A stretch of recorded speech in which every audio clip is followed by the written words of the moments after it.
L'expérience à Sullivan, c'est un peu comme une deuxième maison en fait. Le campus 600, où est-ce que c'est ouvert 24 heures sur 24, on est souvent là jusqu'aux petites heures du matin à travailler sur nos projets personnels.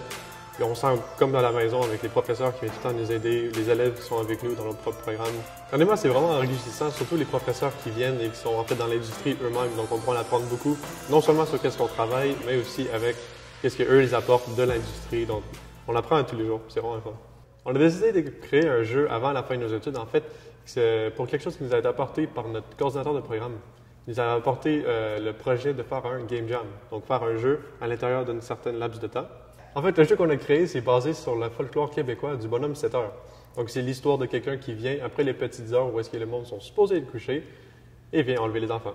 Donc, c'est un jeu d'horreur ensuite qu'on a créé. On avait besoin de respecter pour les game jam certaines choses. Donc, on a dû respecter le fait que ce soit une histoire culturelle avec quelques choix artistiques qu'on a dû choisir aussi. Après ça, on a créé un jeu d'horreur où est-ce qu'on est dans une maison, on doit résoudre des énigmes pour ensuite s'évader du bonhomme 7 heures la nuit qui essaie de venir nous chercher. Ce que j'en tire, c'est beaucoup d'humilité.